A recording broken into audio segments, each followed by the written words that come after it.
I understood that, okay, you can win bot lane, but if you don't transition your lead anywhere, then, you're just flipping a coin and hoping your mid wins, you're hoping your top wins, you're hoping your jungler wins. So why not just take the reins?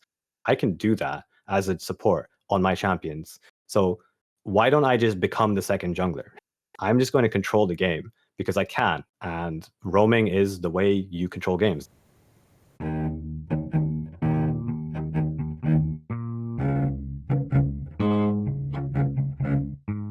Welcome to Challenger Insights, where we dive into the minds of the best League of Legends players to figure out how they think about the game. I'm your host, Lucas, and today I'm joined by Raizins. He's a Challenger Alistar support main. He reached 640 LP, putting him in the top 200 on the Challenger leaderboard, and he's even played competitively in the UK League Championship.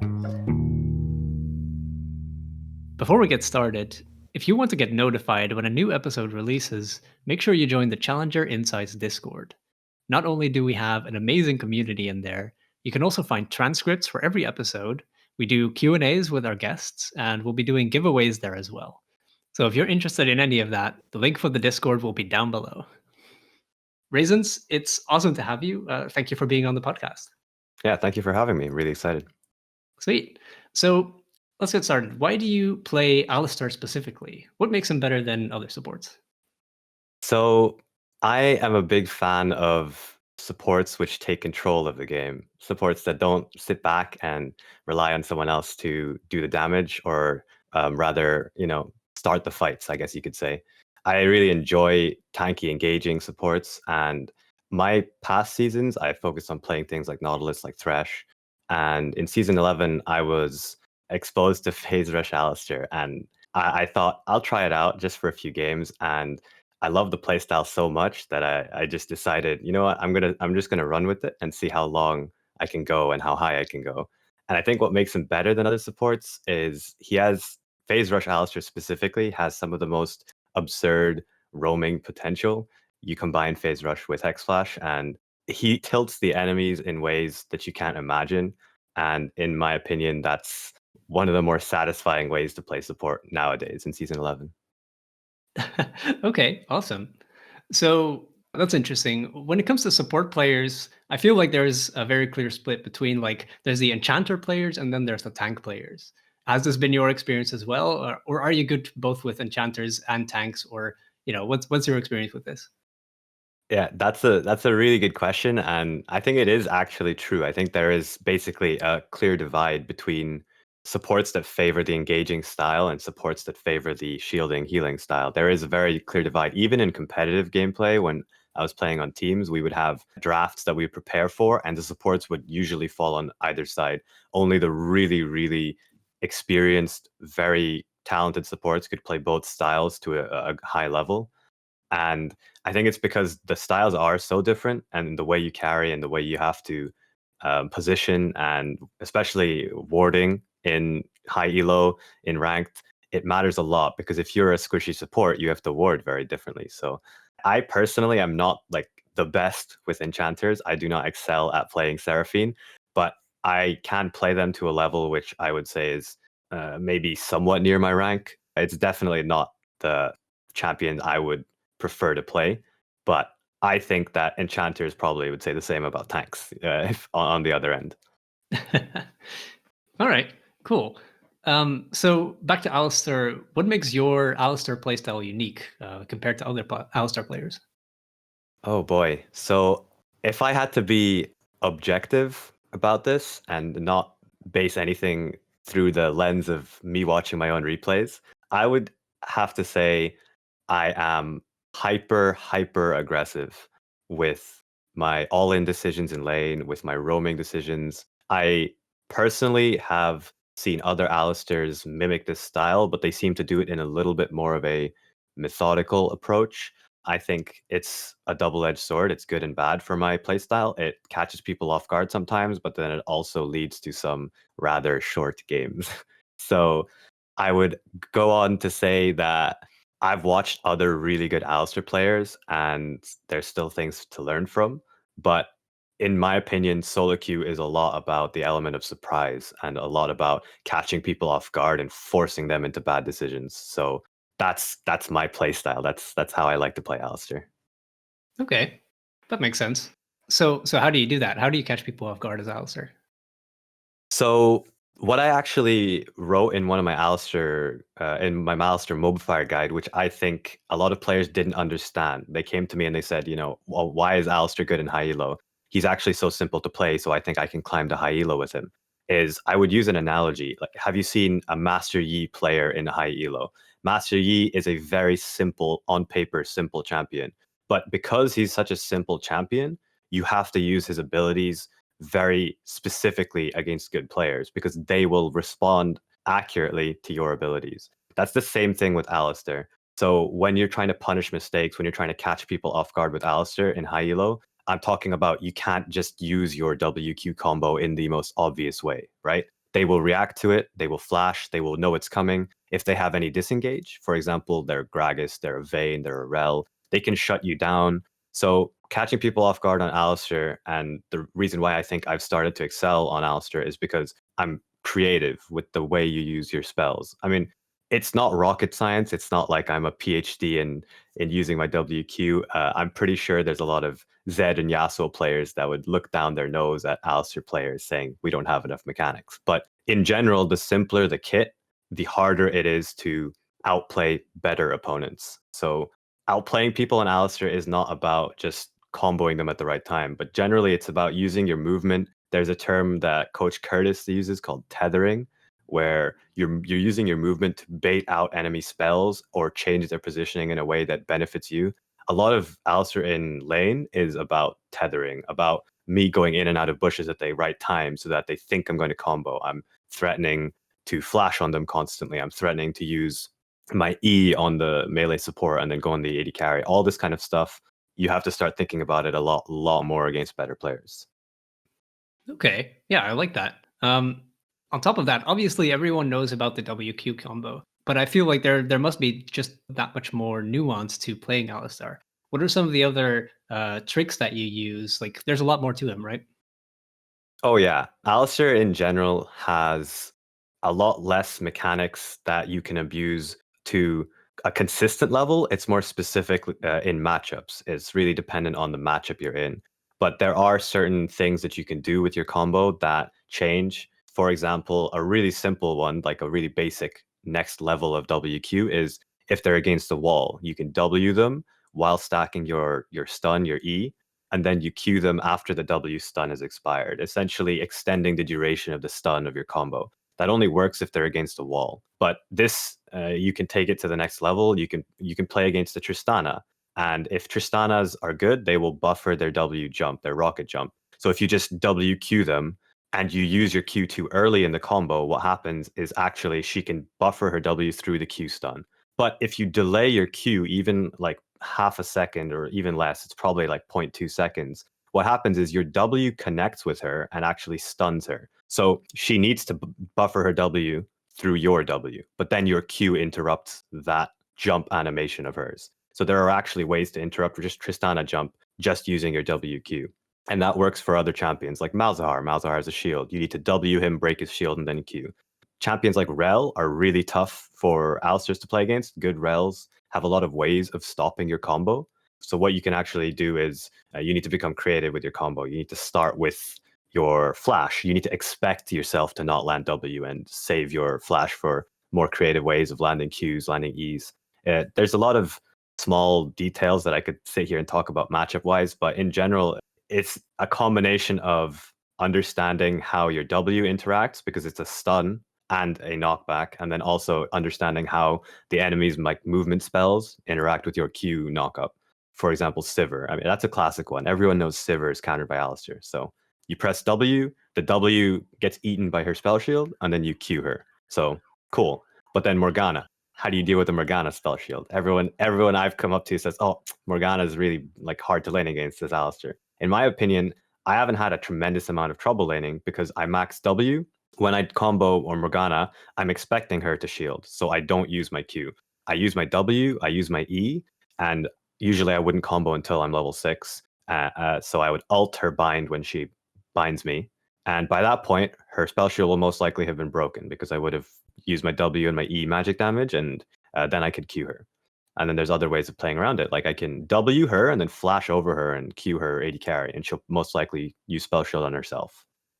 All right, awesome. That's that's a lot already. Cool. I wanted to talk quickly about just to set up the runes and the summoner spells for Alistar. Starting with the summoners, it seems that you always take Ignite and Flash. So why do you choose Ignite and not Exhaust?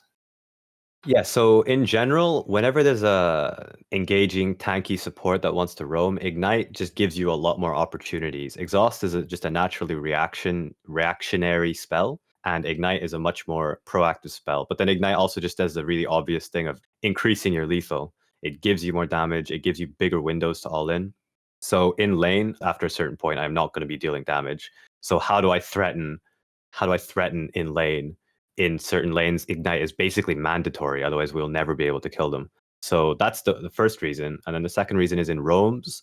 A lot of the time, roams are dependent on maybe 50 to 100 damage can make or break a roam, especially in high elo when players start playing with such thin margins. If I had exhaust, what that would encourage me to do would kind of be to sit back and wait for the enemy to blow their cooldowns on me, which is not really the proactive, optimal way of playing a roaming support early game. Exhaust is just objectively better as the game goes on in team fights. I'm sure if you've played League of Legends as Zed or as a Yone or as a Tristana and you've jumped in and been exhausted, you know the pain. But the strength of Alistar does not lend himself to playing exhaust. And then finally, if you want exhaust for a specific champ on the enemy team, there are situations where it's good. Generally, it's better that the AD carry take exhaust because they can control when they use it. They can control if someone is in range of the AD carry to deal damage, then the AD carry should have exhaust. I can't guarantee that I'm always with the AD carry. If I had exhaust and the enemy team had a Zed, I would have to stick next to my AD carry like glue. And as a roaming support or as a support that could potentially want to dive the enemy backline, that's not a very good thing for my champion to have to stay near my AD carry at all times. Okay, that makes sense. So are there any situations where you would actually still take or still prefer Exhaust? Yeah, there are a few. There, like, for example, if the enemy team has, I mean, Tristana is a really obvious one of the biggest AD carries that exhaust just completely shuts her down. And my AD carry really wanted to play safe in lane. I would take exhaust and he would take heal or maybe barrier. But there are other situations. For example, maybe the enemy team has one champion where they're just putting all their eggs in that champion's basket, like a Talon mid, and then they have 4 supports. That's an exaggeration, but you get the idea. Maybe 4 champions that don't deal damage, and Talon is their only source of DPS.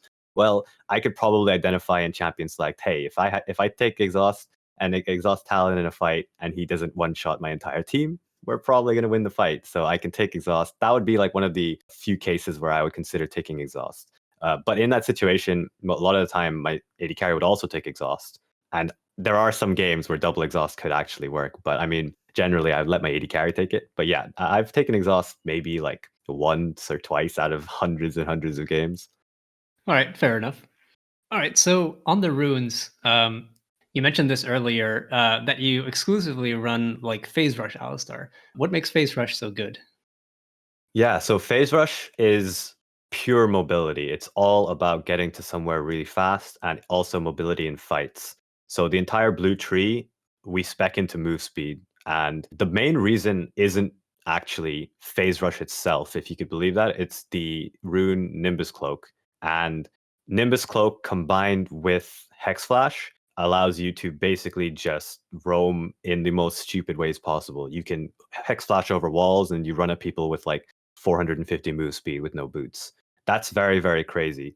But at phase rush in fights itself, in certain matchups, also helps you land your trample stun. So you're stacking your trample on champions. You can proc phase rush and then run around like an angry cow, and it's a lot easier to land your stun. And when you play Aftershock Alley, something you'll notice is sometimes very difficult to follow up your W plus Q combo with your E stun because they'll just use a dash or they'll run away or they'll flash away. With phase rush, I don't even have to burn my flash if an enemy flashes. A lot of the time, I will combo them, proc my phase rush, and then just sprint at them. And even if they flash, I'm still running at them with a crazy amount of move speed. So that's the first thing. Just the mobility it gives you in fights is crazy. But then on top of that, the runes combine very nicely. So you take celerity, you take water walking. Celerity gives you extra move speed, and water walking lets you run around in the river. Where do you think I'm spending most of my time early game? I'm chilling in river, looking for roams, looking for enemy jungle, moving with my jungle. And you combine all of this, and on one hand, I'm squishier.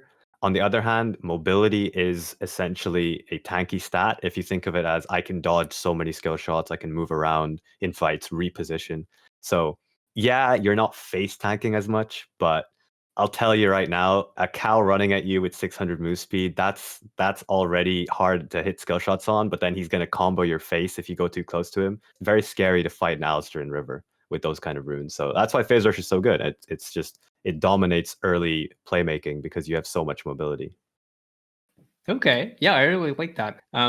So yeah, you mentioned Aftershock. It seems like a lot of Alistar supports, it's kind of 50-50, right? Some people like Phase Rush, but a lot of people still run Aftershock. Are there any situations where you would still prefer Aftershock? So Aftershock, yes, there are situations I would take it. Generally in solo queue, I would advise to learn the matchups better. So the reason I would take Aftershock is you're dying a lot. You're squishy, you're getting destroyed a lot. But the inherent problem with that, in my opinion, is you will die a lot on engaging tanky supports. If you are the first one through the gate and the fights are not perfect and you probably are not engaging perfect fights, you're probably going to die. And that's okay. That's not always a bad thing. If you're soaking cooldowns, that's your job. But Aftershock is somewhat of a stopgap for tankiness in the later stages. It's good in some ways because it gives you so many resistances. In laning phase, it's almost like a extra bit of damage. The tankiness is nice, but what it lacks is you're actually dealing less damage in the long run because you can't continue the fight if you want to. It's still very good in certain lanes that can shut you down. Lanes like Rel, lanes like Gragas, where they can shut you down by denying your engage and just constantly poking you down. What that means is you will never really get a chance to get your phase rush off if you're against good players. So I would really recommend Aftershock in lanes where you're struggling and you're trying to learn the matchup. Once you learn the matchup, phase rush just takes over, in my opinion. You start to understand how to position, you start to understand how to abuse the move speed. And like I said, move speed is almost a tanky stat. It gives you effective HP because you're just going to dodge things and you're going to run around and make it really hard for the enemy to hit you. So Aftershock, I would take in rel matchups specifically, and also in competitive play. If you're a competitive support, you'll see even in competitive, they're taking phase rush a lot of the time. But Aftershock still has its place if you are the big beefy front line. If you are the great wall that's standing in front of your team trying to face tank, then yes, Aftershock will always come out on top because you need those stats. And the more auto attacks you can tank, the better for your team. So there are cases I do go Aftershock, but in my opinion, in solo queue specifically, phase rush just has way more benefits. That makes sense. It's just better for playmaking, right? Yeah, phase rush just allows you to do so many crazy things, and people underestimate the movement speed from Nimbus Cloak specifically. There's actually a really good example, which is people think, oh, Nimbus Cloak allows you to Hex Flash and then run at people fast. That's a really obvious use of Nimbus Cloak. But there's another really, really incredible use of Nimbus Cloak, which is to escape. You can ignite someone and get a ton of move speed and then just sprint away. You know, if you've got a secondary like exhaust, you can exhaust someone and you have move speed, you can run away. So that's actually a really good use of Nimbus Cloak in general. And I used ignite in a lot of situations to simply dodge skill shots, you know, and win the fight that way. And the way I would say is regardless of what rune you run, your goal as Alistar, if possible, should be to either win the entire fight with one combo, so you combo the perfect target and you just one shot them. If that isn't possible, you need to aim to try and get two combos off. And if you can get two combos off in a fight, generally speaking, you've probably won the fight. Because if they haven't killed you or killed your team by the time you get your second combo off, then your second combo, you will just have done so much more than the enemy support. So phase rush, the way you get a second combo off is through mobility, and aftershock is through tankiness. Those are the two reasons you would take those runes. So, you know, you need to weigh up the pros and cons before you go in game. Okay, cool. On the secondary tree for the runes, you always run inspiration, right? Obviously, there's Hex Flash. That is just the main reason that you would take it. But what else do you pick in the secondary tree? There's quite a lot of good options, right? Yeah, so I mean, all hail Hex Flash. It's the best rune in the universe. But apart from Hex Flash, Cosmic Insight is the cooldown reduction rune. So it gives you summoner spell cooldown reduction, which is very, very valuable. I mean, everyone should know an Alistar with Flash is a very valuable champion. It's generally quite hard to team fight against him. So that's one reason why you take Cosmic Insight. But then there's reasons why you would take other runes. For example, Minion Dematerializer. I've stopped taking it recently, and I'm experimenting with just playing the harder lanes without it. But in lanes which just push you in constantly, and you're under your tower, and you can't roam, and therefore your champion is not very useful, you sometimes need Minion Dematerializer because they will never give you opportunities to leave lane, and you have to create them yourself by catching them off guard on a cannon wave, by dematerializing the cannon wave, and you one-shot the cannon, and then you can move off the wave. But what I've noticed is, seeing as you only get 3, it's generally like you need to make those roams count. And if you're already behind and the enemy team can push, they're often going to have vision control around you anyway. So it's difficult to get roams all the time using Dematerializer. So I've used that in certain lanes, especially poke lanes like Caitlyn Karma, where they just keep you under tower for all eternity. But then on the other hand, why take the minion Dematerializer when I could just take biscuits in that lane and survive harder? Or Cosmic Insight actually in some ways allows me to survive against poke lanes because I'm going to burn my flash really early in lane and force an all-in and trade HP so that I can then get access to Hex Flash, chill in bushes, and if they don't have flash, then it's harder for them to step up to my tower. And then Cosmic Insight allows me to do that much sooner in the game. But Minion Dematerializer and Biscuits are the 2 runes I use the most besides Cosmic Insight. And I've seen some Alistars use Futures Market or the debt rune, which allows you to go into debt to buy items to reach their item spikes earlier, their lucidity boots or their mobies. And I haven't experimented with that a tremendous amount, but I could see that working because once you reach your tier 2 boots on Alistar, you can start running around and dominating the map. But I would say biscuits are probably the second most popular rune on Alistar. Okay, interesting. Let's continue a little bit about Hex Flash because I feel like there's an interesting pattern in the laning phase that you're touching on, especially using Flash as early as possible to force it and to get access to it. Basically, what is your goal, and how do you use Hex Flash well? Oh boy, we could make a 3-hour podcast just about Hex Flash. This rune is I actually remember watching Core JJ's YouTube channel and he was talking about Hex Flash, if I'm not mistaken, and he said he was using Hex Flash in certain ways that I hadn't thought of. And I was thinking to myself, this rune is so flexible. It's on a 20-second cooldown and you can go over every single wall in the game. There's got to be more interesting ways you can use it. And the sheer amount of kills that you can gain and early map pressure you can gain just by going around people's vision using Hex Flash is already enough to take the rune. But then the pressure in lane it gives you just by sitting in a bush is unbelievable. If you have lane pressure, Hex Flash is just a multiplier to your lane pressure.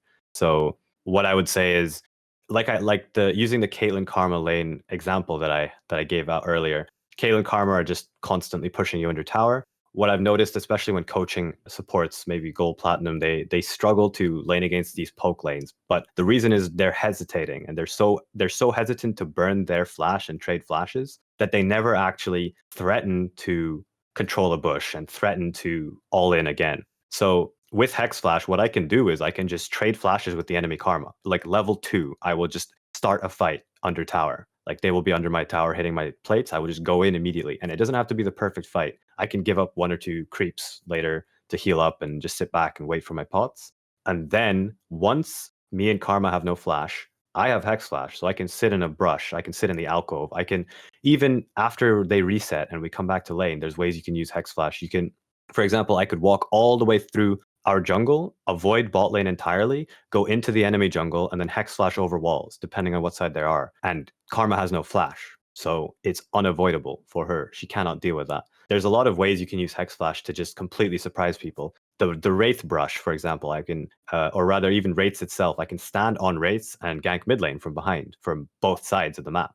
There's ways I can avoid vision. As a support, the more you play League of Legends, you start to notice where the patterns for warding are and what times enemy supports generally put their wards down. And you can start to avoid those situations by, for example, instead of me running through Tribrush to go gank the enemy AD carry. When my AD carry is in lane and enemy AD carry is in lane, a very common situation is, the supports run at the AD carries and try and get them off the wave. I don't have to run through Tribrush with Hex Flash. I can hop over the wall into Dragon Pit and then walk through River.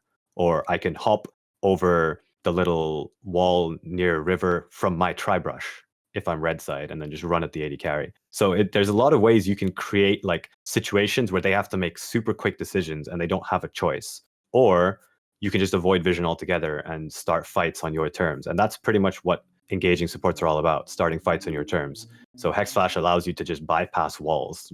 Walls don't exist to you. And that's a really broken, incredibly hard to deal with power as an AD carry. They don't know where you could pop out next. I love that. All right. So one thing I wanted to ask as a follow-up to that, you say that controlling a brush in lane is very important. What if they just ward that brush? Yeah, that's actually something that, again, it's sort of game sense. It's sort of planning your laning phase out. But there's a situation that as a support you need to consider, which is, okay, can we get ganked? If we can get ganked, maybe yellow trinket is better. But if we can't get ganked, or if we think we are strong enough to maintain lane pressure, control the wave, then actually just getting a sweeper is very, very useful. And in high elo, what I've noticed is 80 carries have been starting sweeper or the support. There's one sweeper, one yellow trinket in lane. And generally, it's the winning lane that does this because they don't need wards that much. Because if they're winning their lane, it's much harder for them to get ganked if they control the wave correctly. So if I start sweeper and I have control over the brush, I mean, you can probably imagine the sheer scariness that is. If there's an Alistar in a brush with sweeper and he sweeps your ward, it's like, good luck trying to walk up to that brush, is all I'll say. There are ways you can get around that by baiting out Alistar's cooldowns and then using your cooldowns effectively. He does a very large cooldowns, but in general, and also what I would say is you can use pink wards. If you can't get sweeper or you think you need yellow trinket, another solution would be invest in 75 gold, and then you can take over that brush as long as you're in lane and as long as you can defend that pink ward, and they won't be able to do anything about it. And that, like I said, it just multiplies the power of your Hex Flash because they can't walk up. And the moment they do walk up, generally that gives you more information already. If the enemy bot lane is walking up into a brush that is pink warded, chances are you're getting ganked. So you should probably reevaluate whether you want to fight. That's already great information. You just avoided a gank. All right. Awesome. Cool. So on the laning phase for a little bit, what are some of the AD carries that Alistar pairs really well with? So one of Alistar's biggest problems is landing his E after his WQ against champions with dashes, movement spells. So any sort of AD carry that can kind of combo with him to fill the gap between landing his WQ and then his E means the enemy team will just get chain stunned. Whoever you combo will get chain stunned.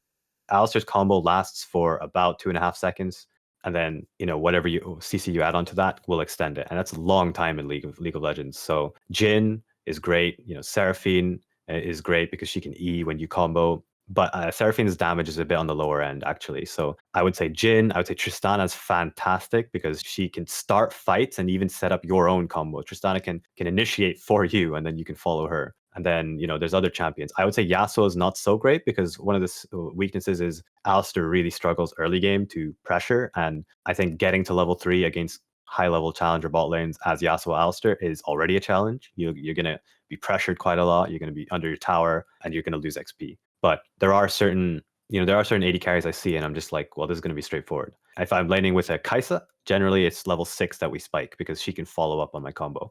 Pre-6, Kai'Sa's okay in certain lanes, but a lot of what I just described is wave management. Can the AD carry make up for Alistar's bad wave management? That's pretty much the main gist of it. Kai'Sa has her Q, Tristana has her E, Seraphine deletes the wave at a certain point. So it's all about wave management because Alistar does not control the wave very effectively at all. That makes sense. So what about other champions in the bot lane? Are there any pocket picks you quite like to play with? So Veigar is nice because he can cage and then you can knock people into the stun.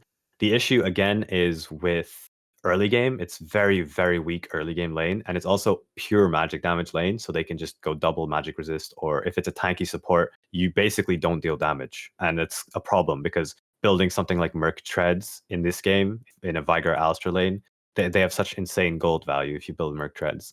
Additionally, if your team is heavy magic damage, Veigar Alistar is just going to pile more magic damage on top of that.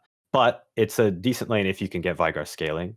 I think in terms of unique pocket picks, one of the ones I've noticed that's kind of insane is Swain. I've played with a couple Swains on the ladder, and generally the first 2 levels are rough, but once you get Swain to that point where I can combo and then he can W and then drag them into the W and then he can E afterwards, or any sort of combination, whatever CC lands first essentially just means they're not moving for 5 seconds. And it's really, really obnoxious and hard to play against. Like I did mention with the Vigar lane, though, it's double magic damage, so you do have to be a little careful, and they can build Merc Treads. And then also on top of that, he burns a lot of mana controlling the wave. It's not easy for him to push the wave without burning a lot of mana. But if you can get through the first few levels, get a good base, it is a pretty disgusting lane.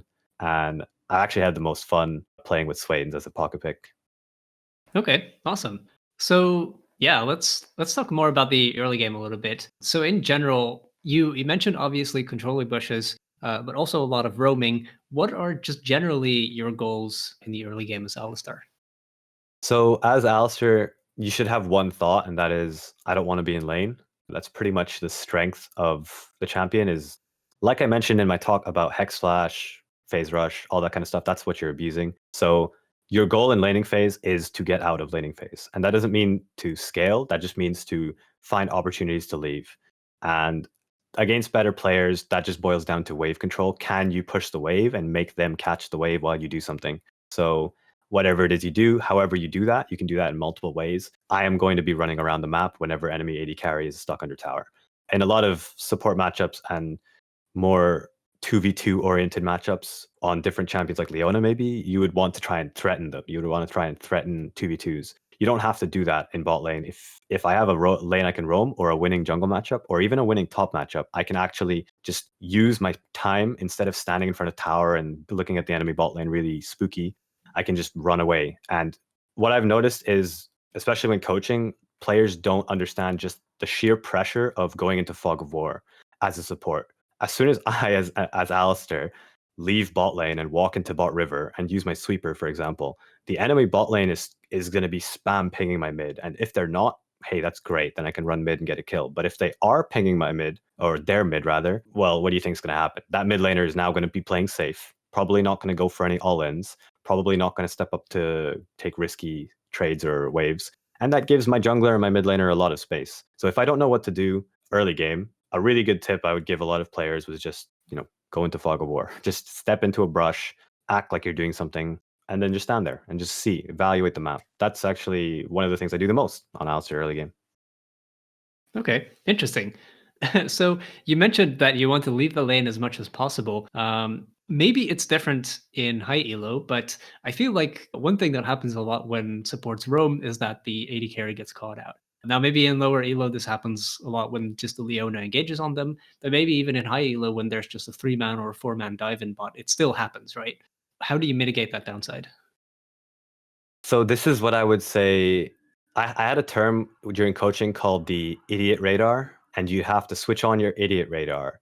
And essentially, a lot of League of Legends climbing, and what I've noticed a lot of high elo players do, especially when I'm smurfing or queuing with some high elo player, me and them are playing together. We sort of psychoanalyze the teammates. We take a look at our teammates there, and it very quickly we can identify: is this a player who's going to understand these concepts, or is this a player that I can roam away from, or are they going to do something stupid? You do actually have to take that into account. You can't just look at a player and be like, this player will do everything perfectly, because generally they won't. Like, you need to take a look at the player, take a hard look at what your options are, and then your decisions are going to be influenced based on the type of people in your game, right? So if I have an 80 carry and I'm in lower elo and I'm looking to roam, first thing I would generally do is use pings. A lot of low elo players, especially in coaching, I notice the sheer number of things that are missed because people don't ping.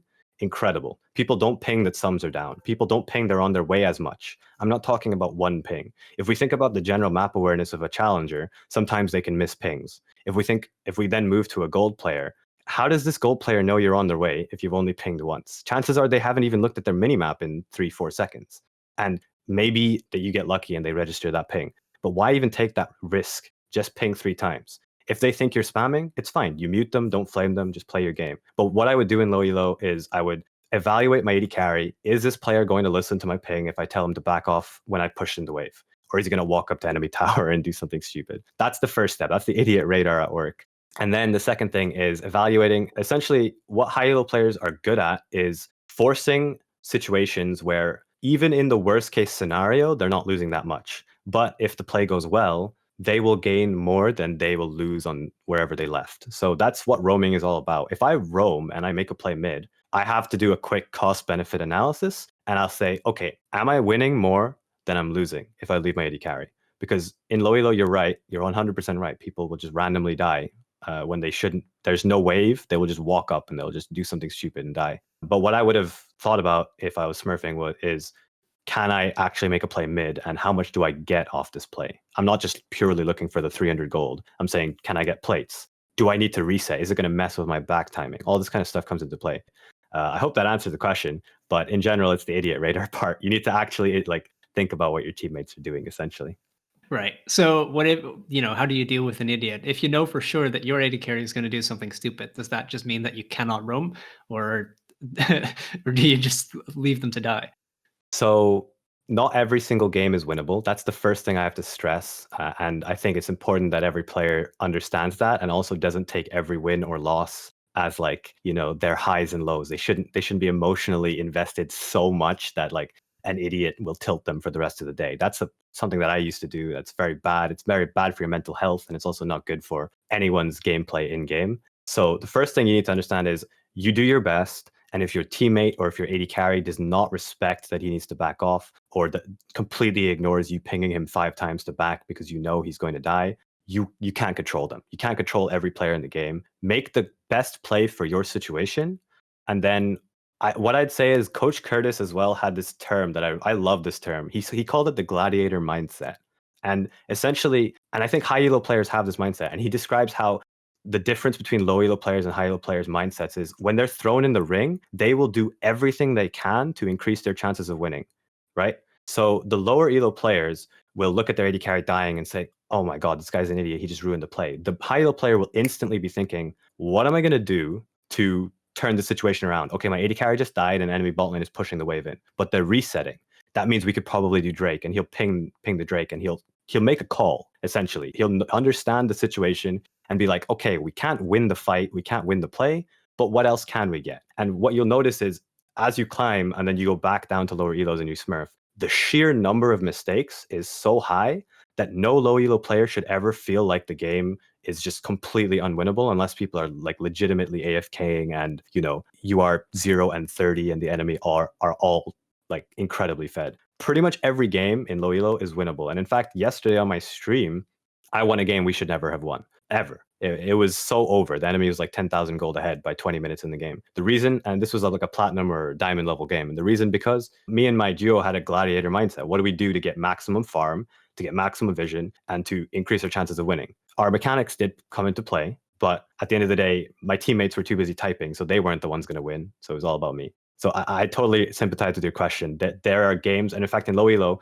you should understand that you're probably making mistakes as well. So you don't need to focus on what your AD carry is doing. Try and focus on what you're doing. But I would say if you can shift your mentality from thinking about your teammates' mistakes to not your mistakes, but rather what opportunities are you missing? What are you not doing in game that a challenger player would do? You'll start to improve way faster. Those roams that you missed and those situations you could have played better, if you start thinking about it that way, you'll have a much clearer idea of how to carry games, and you won't need your teammates. That's the best part of being a good player. You don't actually need your teammates always to win. You can just pick them up. All right, you're coming with me. We're going to the enemy nexus. I like that. It pairs well with the proactive playstyle of Alistar, where it's you making the decisions, and that's how you end up winning. All right, cool. So when it comes to the early game, what are some of the most important moments? Like earlier, you mentioned Drake, but obviously, some champions have very specific power spikes. What kind of things are you looking for, or what are you preparing for in the early game? Yeah, so generally the first few levels on Alistar are very similar. You give early prio in a lot of lanes.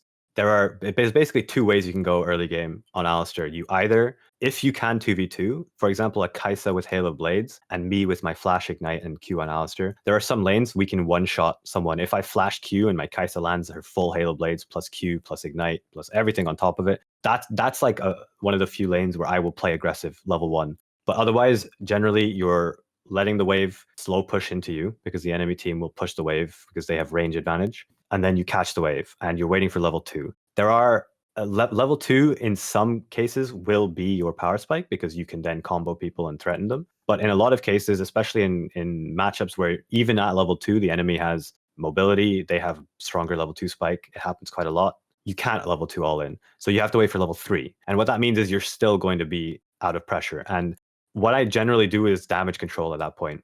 So what I'm doing at level 1 to 3 is damage control, generally trying to lose as little XP as possible, trying to make sure that the big one is Scuttle Crab. Is my jungler going to do something really crazy around Scuttle Crab? And can I actually help, or do I not want to take the fight? That's a really huge one on pretty much every support, but Alistar especially, because if you take a bad fight at Scuttle Crab and you're level 2 and the enemy's level 3, or you're level 2 and enemy's level 2, but you don't win the fight, you delay your spike, you give the enemy more time and more pressure, and then you come back to lane and you're still behind. So that's an incredibly important part of the laning phase that you need to understand what to tell your jungler. But then after level 3, I start to look for wave control. That's the big one. Like everyone says, okay, I need to start roaming now, but to actually roam, you just have to control the wave. So my advice would just be, how do you control the wave? You control it in a variety of ways, but choose one, stick to it for that wave at least. Make sure that you can get your roam off and then do something with your roam. It doesn't have to be a kill, but you can control the wave by threatening to kill them. You can control the wave by having bush control. You can control the wave by taking a good trade. You can even control the wave by just out-sustaining them with your passive. There's a variety of ways you can get to the wave and get it in the state you want. Once you actually roam, that's the big part of the game where your roams start to like decide the state of the game. If you roam and you don't get a kill, that's fine. You can actually still win the game off of purely just roaming for pressure. Like if I can control complete vision control around enemy mid lane and make sure the enemy mid laner is stuck under his tower, a lot of the time, we're just gonna win the game. We're just gonna take every Drake, take every Herald. I will roam from bot lane up. Okay, I can't kill mid. What else can I do? Maybe I just walk through mid and I just start Herald with my jungler. There's a variety of things you can do, but that's early game, and I'm still talking about pre-6. That can still happen pre-level 6. It's just up to you to figure out how much time you have every time you roam. The major thing is don't overdo it. Just don't overdo it.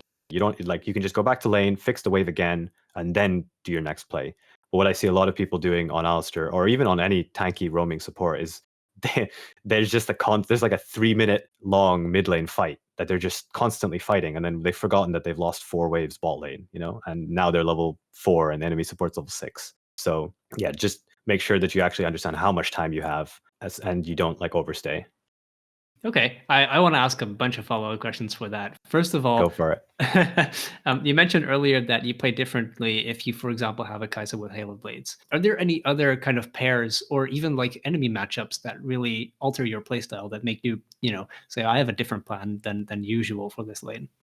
Oh yeah, I mean a big one straight up off the bat. I think a game I played 2 days ago on my main account, I played against a really good Janna player. His name was Unbreakable Bond, and he's a Challenger Enchanter player, right? He's actually on the other side of the support coin, so he plays Enchanters. And his style is very similar to, he's a heavy roaming player on champions like Janna. He will roam just as much, if not more than me. And that's not actually uncommon in high elo, because roaming is the way you control the game. But in lane, he has the advantage. So how do I play against a champion that beats me in lane and that wants to be at every roam? Because every time I ran around the map, as Alistar, after early laning phase, he would be there. So my plan changes drastically. And what I actually ended up having to do was stay in lane more and threaten his AD carry to force him to stay bot lane, right? That's a complete 180 of my plan. I just spent ages talking about roaming. Well, in this case, I actually didn't want to roam because he was at every mid lane fight. And I know this player, I know the style he plays. Every time I would gank mid, he would be standing behind his mid lane, playing a more reactive roaming style where he would just make me waste cooldowns, exhaust my mid lane when they go in, and then they would win the fight. So I had to change my plan. I had to use my flash aggressively and force all-ins to actually generate tempo and generate pressure by forcing him bot lane. And this can be a little risky because what happens if I'm not winning mid lane, like 1 versus 1, my mid lane is losing? That's tough, right? Because what I'm doing is essentially staying bot, not impacting the map, and hoping my mid, my jungle, and my top are winning. And then also that they will eventually be able to come bot and release pressure from me because I'm being stuck under tower, I'm forcing 2v2s. It's not an easy solution, but that is the price you pay. You're not going to win every matchup, and not every matchup is possible to just run around the map and dominate.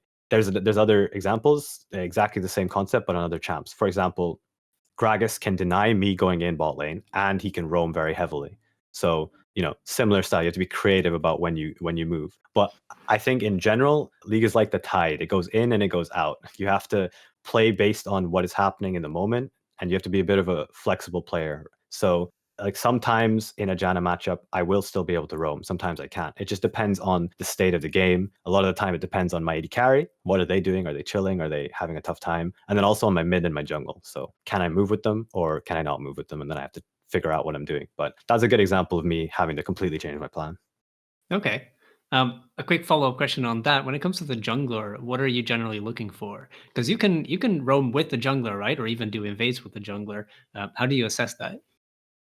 Yeah, so I mean that's a really good question, and I think so. If you remember what I said about psychoanalyzing your teammates, a lot of that work, in my opinion, gets done in high elo in a few games, and then you start to recognize which junglers you can play with, seeing as you play with the same junglers over and over. But at the same time, it's a lot about understanding another role, because if you have no understanding of the jungle role as a support, you are going to be a far weaker support player than a support that understands jungle matchups and also even a little bit about jungle pathing and things like that. So the big one for knowing whether you can roam with the jungler or knowing what to do with the jungler is map awareness. And not just looking at the map and seeing enemy champions are here and here and here. It's predictive map awareness is what I would call it. Looking at the map and having a kind of a hypothesis on what the enemy team is going to do, and then having an idea of what you think your jungler will do. And this is partly where pings come in. A lot of challenger junglers use pings very effectively, and a lot of lower elo junglers don't use pings at all, or they just show up in a lane and expect the laners know what to do. But when I look at a jungler and I evaluate whether I want to roam with them, first thing you should do, check the scoreboard. I mean, this will just give you free LP. Just check the scoreboard. Does your jungler even have items? First thing I would say is if they haven't based and they're level 4 and enemy jungler has based and your jungler's pinging crab, that's a situation where you need to take control and be like, bro, you haven't based.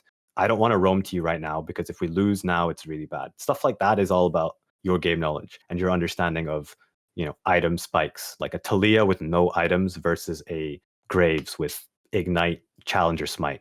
Yeah, I'm going to put my money on the Graves every time. So in those situations, I would first check the scoreboard. Second, take a look at the lane states, because the number one way you can lose games, mentally speaking, is a jungler losing a skirmish around crab, laners then also dying, and then they lose waves. Jungler is like a level down, and then everyone starts flaming each other. This happens in so many games. So check the lane states. If your jungler wants to do something, or if you want to do something with your jungler, can your mid lane move? Does your mid lane even want to move, or do they have 75 minions under tower? You will save yourself so much headache if you just quickly pan over to your laners. This also works for bot lane. Don't start a bot lane fight if your AD carry is farming 4 waves with your jungle. It's not AD carry's fault in that case. It's your fault. So that's how I evaluate whether I can move in my jungle. It's like a step-by-step process. And I can do that now pretty instantly, but that took a lot of practice. It took a lot of effort to actively think about it. So I check scoreboard, then I check items, then I check wave states, and then I look at the specifics, like can enemy support match my roam, or do they have TPs? What summoners do they have in the fight? Like if they have flashes, can I even realistically fight? That's all the kind of steps I take before I just randomly run around with my jungler. Okay, cool. Another thing that you mentioned earlier that I wanted to ask about was trading in lane. Because for me, it seems like Alistar is, especially with Hex Flash, great for all ins. But when do you try to trade, like without trying to kill the enemy? Yeah, that's a really good question, because a lot of Alistars would commit to every single combo as if it's an all-in. And then when it's starting to go bad, they start to run away. But I mean, at that point, you're probably going to die, because you can't run away effectively unless you have phase rush. But if you're playing phase rush, you can commit to a little bit more of the hit and run playstyle. You can go in. Generally, you don't even have to land your E. You don't have to commit. If I land a combo on both the enemy champions, they actually don't have a lot of time to trade back onto me. So a good example would be, Thresh, Kaisa. If I land a full combo onto them, chances are they would probably land Thresh Flay onto me, Thresh Hook onto me, Kaisa Q onto me, right? If I spent my time going W, Q, standing next to them, trying to land my E. Why do I need to do that when I could just W, Q them, my AD carry lands 2 autos, and I quickly sprint out using Phase Rush, right? So there's like trading patterns in certain lanes that you have to learn, and this goes for every champion and every matchup. This is not Alistar specific at all, actually, but that is what understanding matchups is, like trading patterns, understanding when you have essentially burnt all of your advantage in a trade and need to get the heck out. And you need to know that before you go in. You shouldn't go in and then be sitting there going, oh, okay, now this is a bad trade. Because in that situation, you probably you didn't know in the first place, so you were never going to play the trade correctly.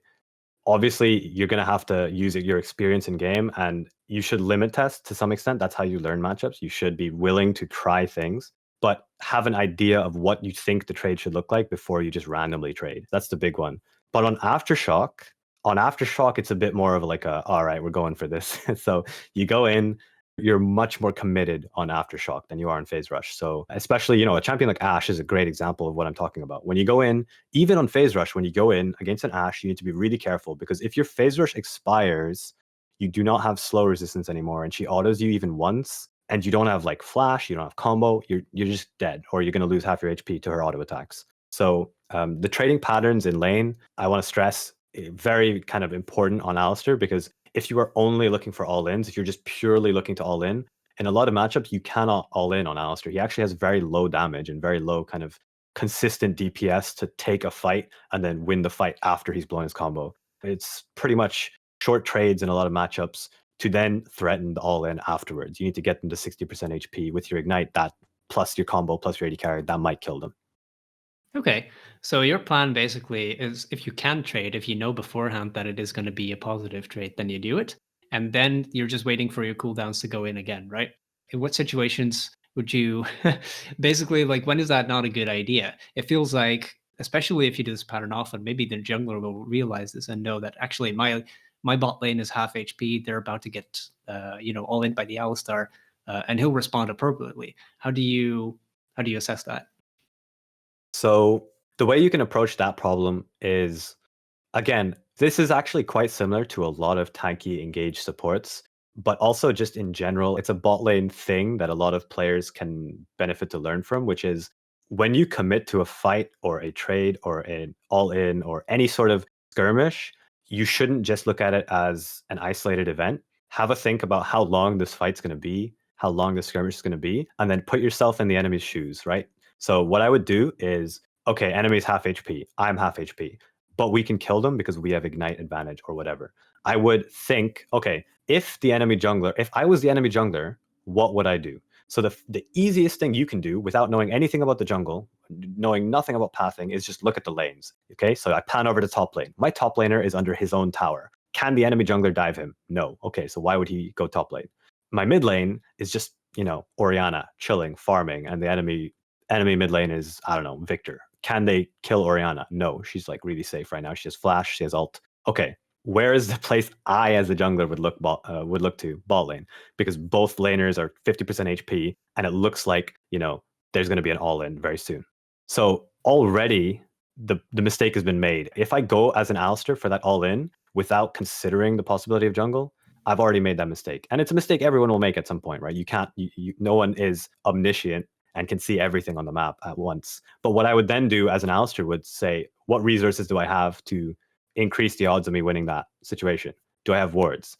Do I have my jungle nearby? Do we have TP to stop them from, ganking us? Because we could TP and turn the fight. And then I would evaluate, if none of those things are true and the jungler's here, and I've evaluated that there's nothing we can do, is it even worth to go for the all-in? Like, if we lose this all-in, how much do we lose? And then if we win the all-in, how much do we gain? Because a lot of times I've been caught out by this, and also good supports will do this. Like I've fallen prey to this in Challenger, where they know that I want to all in. They know that they will die 2 versus 2, but it's not 2 versus 2. They have their jungler sitting in a bush behind them, and they will just walk up to me. Like the Janna, for example, that's how she generates good situations, right? She will just walk up to me knowing that she has a jungler behind her. I can't do anything about it. And in some cases, she won't even use the traditional Janna way of stopping Alistar, which is to tornado me. She won't even use her tornado to stop me from comboing her. She will let me combo her, and then she will just let her jungler walk out of the brush and one-shot me. So it's a lot about just understanding how long the fights are, and then risk-reward. I think risk-reward is probably the biggest one. Like, how much do we lose? Because if you don't have any vision around bot, and you don't know where their jungler is, and you don't have jungler, you don't have TP, and you don't have mid lane, then you need to basically put yourself in the enemy jungler's shoes, look at the map, and be like, if he's in this brush, how bad is it? If it's not bad, maybe you can go for it. But sometimes it's bad, and you shouldn't go for it. So All right. The last thing that I wanted to ask about as well is earlier you mentioned that you can get quite underleveled if you do a lot of roaming. You mentioned that you basically want to, what you said is like, how long can you stay? And you need to realize how long you can stay. How do you determine that? How do you actually figure the timing on that?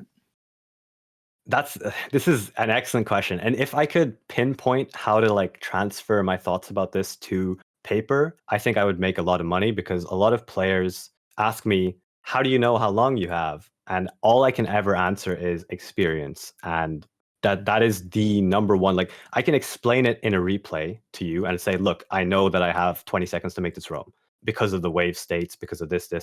But a lot of it is educated guesses. A lot of it is me going, okay, I'm moving away from bot lane after we've just crashed a big wave. I maybe have time to go for one combo on mid just to see if we can get the kill. I think it's a safe play. I don't think even if the jungler's there, we'll die. So I'll go for it, but then I back out. And then in a lower elo replay, I would look at that and they would take a really long fight. And I would say, this is a big mistake. And they'd be like, how do you know this is a big mistake?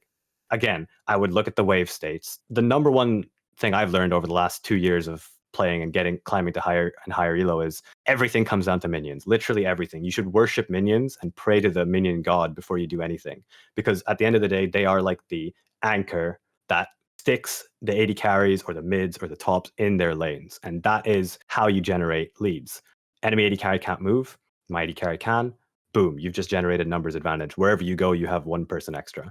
So yeah, I mean, I guess I could just say minions. It's a bit of a cop out answer, but the second part is experience, and the third part is trial and error. You have to look at your replays. This is a very abstract thing to learn. It's very much like a jungler. You can't really see the missed opportunities as a jungler without looking at your replays, right? So it's very valuable to look at your replays. Whereas a laner can see, oh, I missed an opportunity because I died, or I got 1v1'd. That's a very obvious mistake. But as a jungler, it's a lot more abstract. You have a lot more options at any given time. So you should hone in on it by looking at your replays. And as a support, roaming is a big one. If you don't know how long you have, experience will pay off by just trying. Just try. Okay, you lose the fight. Well, now that you've learned, next game, hopefully you don't do that. And you've understood that, hey, I only really pushed one wave into the enemy tower. So I only really had maybe 10, 15 seconds. Enemy wave was already arriving and my AD carry needed me bot lane. Otherwise, they would just get stuck under tower. And what you actually said results in what I'd call the bounce back roam, which is you push a wave into the enemy tower, okay, and you run around the map and you do something. But what you don't do is you don't get back to your wave in time. So the enemy wave and your wave meet again. And since you are in bot lane, the enemy bot and support, they push their wave in. And guess what? Now they are moving when your AD carry is stuck under tower. And whatever play you're doing, they can actually move towards. Maybe you're making a mid play. Maybe, we're making a play with your jungle and enemy blue buff. Well, that's the bounce back roam. They have a roam for free because you didn't reach the wave in time. And this is a common problem I see when I'm coaching, which is overdoing the roam, and it bites you in the ass. And yeah, my final answer to this would be experience. That would probably be the number one way you can solve that. All right. Yeah, that's fair enough. Cool. I wanted to quickly talk about the mid game. We've been talking about the early game for a very long time, but when the laning phase is ending, what's kind of your goal as Alistar? Yeah, so generally this again, you can go two different ways. You can go the kind of team fighting route where you group with your team more heavily and you focus on playing team fights correctly, or you can go for the more roaming route where you catch people off guard. I mean, he can be played as a pick champion, sitting in brushes, hex flashing over walls, or going side lane. Maybe the enemy has a split pusher, you can hex flash into bushes or catch him off guard. There's many ways you can play, but like the simplest way is identifying, can you win team fights? And if you can win team fights, then just focus on playing the team fights correctly. But that would be my advice to players trying to learn Alistar, because you can hard carry team fights with good play on Alistar and with good use of your flash and your combo. But there are easier, less messy ways to win if you don't win 5v5. If you don't win the ARAM, then there are easier ways to win, such as setting up picks. That's where vision control comes in. If you have vision control around an area, preferably around a neutral objective or somewhere where the enemy has to go, like they have to clear your vision, then you don't need to 5v5. And in fact, even if you win 5v5, it might not be safe to take that risk. someone might misplay. So in that case, just take the pick and then take the free objective. That's what you're generally doing pretty much on every champion, actually. And don't even think it changes with enchanters, even on Lulu, even on Karma, even on Janna. As a support, your goal mid game is control vision around an area that you want to make proactive plays around, and then choose whether or not you want to be the team that initiates the fight or be the team that denies the enemy from starting a good fight. One of those two things has to be on your mind, and then play on your vision. That's like the last part, is if you actually play with vision control around you and you have full vision and information of where the enemy could flank, that's your win condition a lot of the time. Okay. You mentioned the playstyle of being basically looking for Pixis Alistair. One thing I was wondering about is like as you get tankier, it feels like it's quite easy to get too eager and to engage too often. How do you pick your battles without like baiting your team into a bad engage? Yeah, that's again, that's a really difficult question to answer because League has so many different champs, so many different team comps, so many different interactions that a lot of it came down to experience. And I mean, I still engage fights, which I'm like, yeah, we should win this fight. And then, pentakill later, my Nexus exploding. I'm like, oh, okay, we we don't win this fight. So some of it is experience. Some of it is what I talked about, this kind of psychoanalyzing your team. Who's a good player on your team? Who's a player who's consistent on your team? Are they going to perform in team fights? If not, if you don't have a good consistent player in team fights, shift to maybe it's just better to not fight at all. But catching people versus team fighting is always, and also engaging too often is always an experienced team comp kind of item advantage, disadvantage battle that you have to do. Because going in and engaging and resulting in a bad fight does not always mean that what you did was wrong. Because when you have a 5 versus 5, there are multiple points of failure. So if you engage the fight perfectly, but your Orianna forgets to put ball on you, or your Orianna just misplays and ults nothing, or your Kai'Sa ults into backline when she shouldn't and gets one shot. That does not necessarily mean that you should immediately say, I shouldn't have engaged, but you need to just evaluate it kind of objectively and say, okay, I engaged this fight thinking we could win. My Kai'Sa was playing really well up until this point, so it was a logical decision, but she made a misplay and I lost. Those kind of things happen. And I wouldn't recommend being results based and just saying it was a bad fight, I shouldn't have engaged. But if you do engage too often, if you find yourself as a support like engaging and losing a lot of fights because you engage, then that is a problem. And you should look at your replays and be like, why did I think this was a good fight? And why did it turn out to be a bad fight? Maybe they had more people than you thought.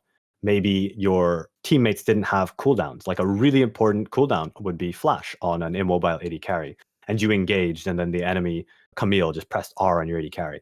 She could just one-shot him. Yeah, that's a game knowledge thing and something you need to work on through practice, experience, and if you want to be fast about it, looking at your replays and figuring out why you decided logically that was a good fight when it actually wasn't. Okay, cool. Lastly, quickly about items. I feel like Alistar is quite straightforward with the items, right? You're mostly looking to just go tank. But there's two things I wanted to ask about specifically. One is boots, and the other one is the mythic. So on boots first, it seems like the most common choice is Mobies, right? But what are your options here? Yeah, so Mobies versus Lucidity is generally in Korea, they seem to go Lucidity. On EU West, I have had more success with Mobies, and I think it fits my playstyle more. But I think Lucidity is more of a consistent style because it gives you very short flash cooldown and you don't have to rely so much on roams. It's really good in team fights, really good in skirmishes. But what I would say is the Mobies versus Lucidity, it's more of a playstyle thing. On EU West, roams, like generally speaking, roams can snowball out of control in my experience on our server. And I have had games which will just end in 15 minutes. If I get 2-3 good roams off in a row, then the game is just done. It's unlosable. And I find that those roams are slightly easier with Mobies. That's the only reason I really choose Mobies over Lucidity boots.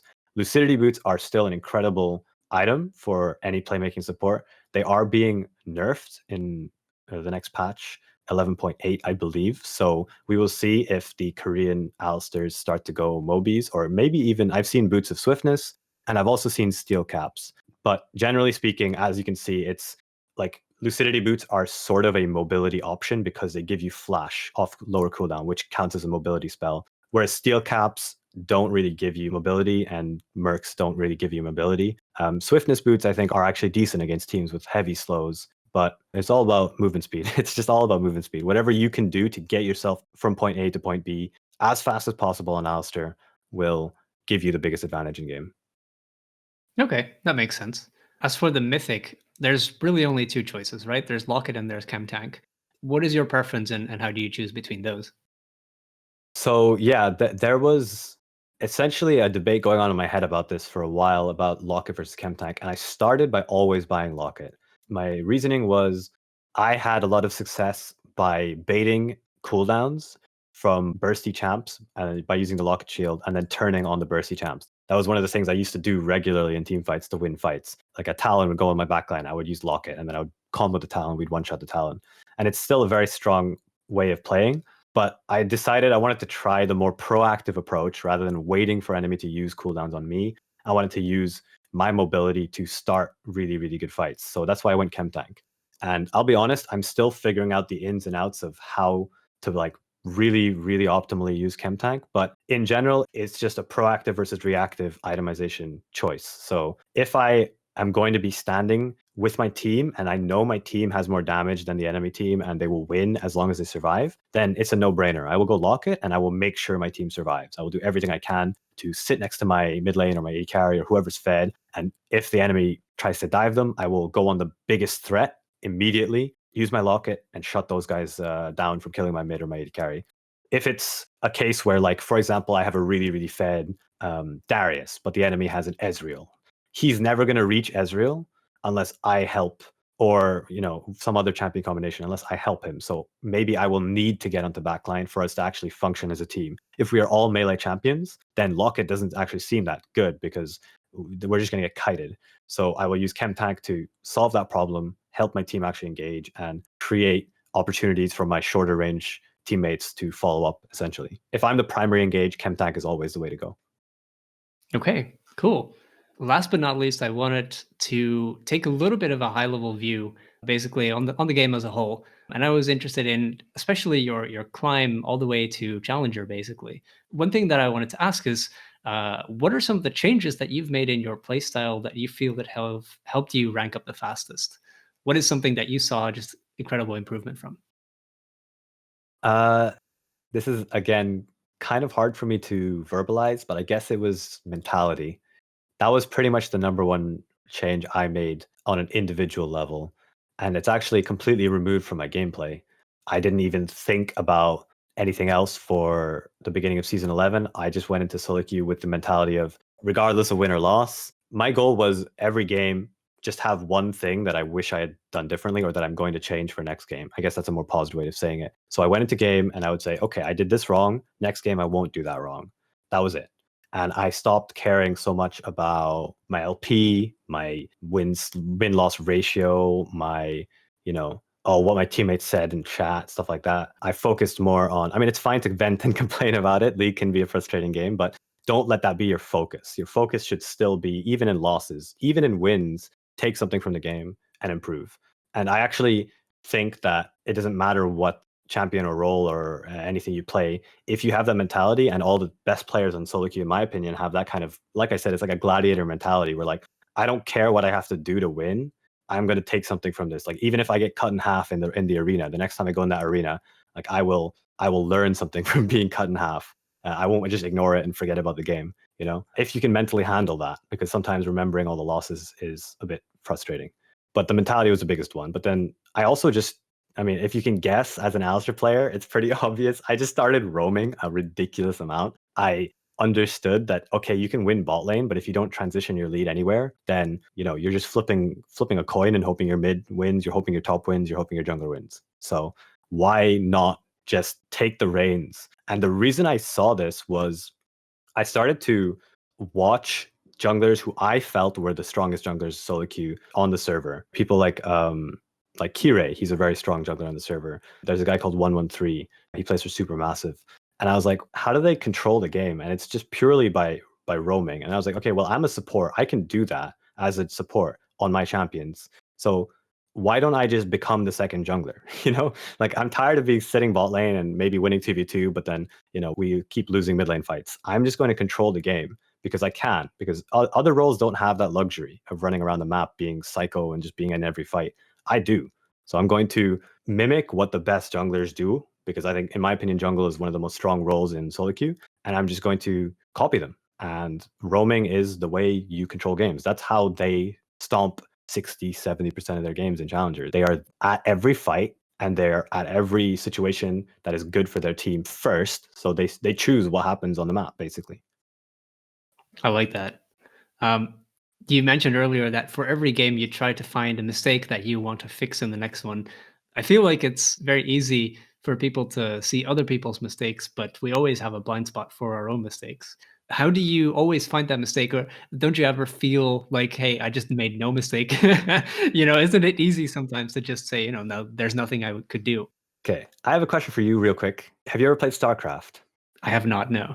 Okay, so I started playing StarCraft in just before I started playing League, and I played it for about a year, and I reached pretty high elo. And the reason I quit StarCraft was because it is a 1 versus 1 game, and when you make a mistake in StarCraft, there is nobody else to blame but you. You are everything that happened in the game, and if you get, it's like losing a chess game. That's part of the reason why I find chess so frustrating. If I lose 1 versus 1 to a chess player, it's just an admission that they are better than me. Whereas League of Legends, it's both good and bad for your mentality, because it cushions the fall when you lose, because you blame your teammates and you think, oh, it's good because I'm not that bad actually. It's my teammates' fault. So in some ways it cushions your realization that maybe you didn't play good. But at the same time, when you do like win a game, like it's not all you either. It's like a team effort. So what you need to understand is there's a middle ground you need to reach in League. Just because you have teammates that are playing bad does not mean that you didn't make mistakes. And the reason, I think it's just a natural instinct as a human to protect yourself, to kind of protect your mentality and your mindset and your emotional state. Because if every game you went into that mindset of, oh, I could have done this better, no matter how positive you are as a person, it does eventually eat away at you and kind of reduce your self-esteem over time. I've had this problem with a lot of teammates in competitive, where because we have got such a competitive mindset and every game we want to win, and every game we come out of it going, I could have played better. Man, I played bad. Man, I played bad. It can actually manifest in some pretty horrible mental health issues where you're just constantly crapping on yourself all day. And there, like I said, it's a middle ground. You have to be able to leave the game saying, all right, I made some mistakes. Like, I'm not perfect. I'm human, but also acknowledge that your enemy team your teammates maybe didn't play that great, and that's fine. There's a rule that I've heard thrown around in the League community, which is like 20-20-60, which is 20% of your games are just lost, like you just can't win them. 20% of your games are just automatically won regardless of what you do, and then 60% of the games are kind of in the middle, and that is the 60% of games that you should try your best to influence and try your best to control. And that's the mentality that the best players have. Like, they will brush off some really bad losses because it's just not worth the mental effort of going through them. But then the losses which were kind of close, or they actually genuinely could have influenced, that's the games that you need to focus on. You need to take as much as you can out of them and do it in a healthy way. Don't crap on yourself, because I think the League mentality, League player base has a very negative mindset to feedback. It's always negative feedback.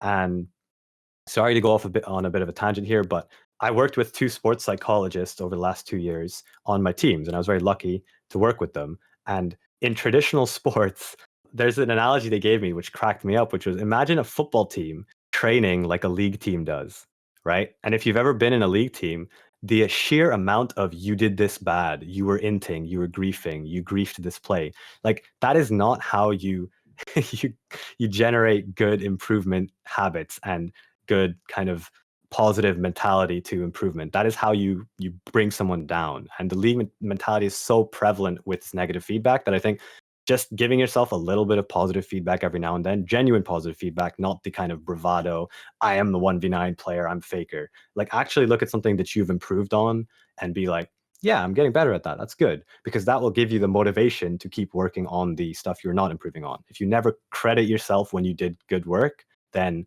your mind will eventually not care about improving, because you're not going to get any sort of reward from it. Does that make sense? Yeah, I like this a lot.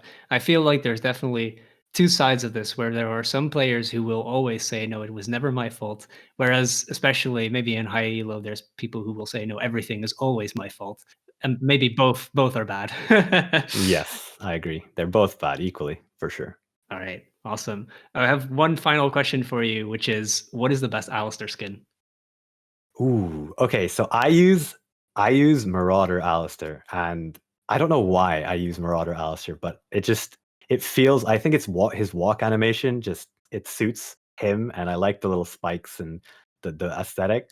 But a lot of I really like Lunar Beast Alistar, so I'm thinking of making the switch. My guess would be Marauder. Just don't play Hextech. I think that skin sucks. All right. Awesome. Okay. Yeah. Thank you so much for being on the podcast. This has been really awesome. Thank you for your time. I've definitely learned a lot.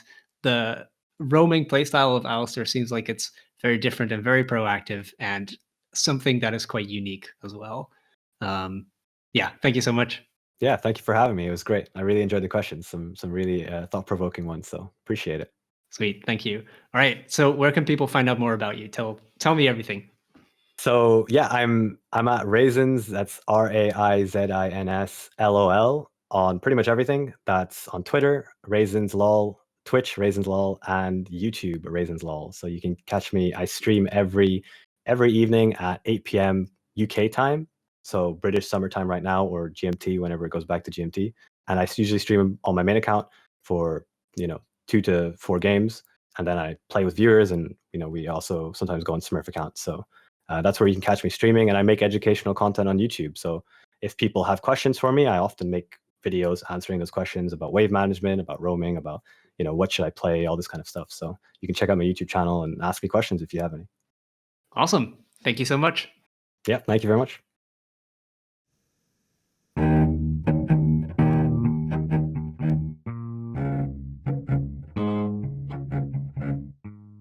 All right, that's it for this episode. I hope you enjoyed this as much as I did. Be sure to join the Discord for announcements, Q&As, and other events. And lastly, I read every comment and I would love to hear from you. So comment below what you think of this episode or who I should interview next. All right, thanks for watching.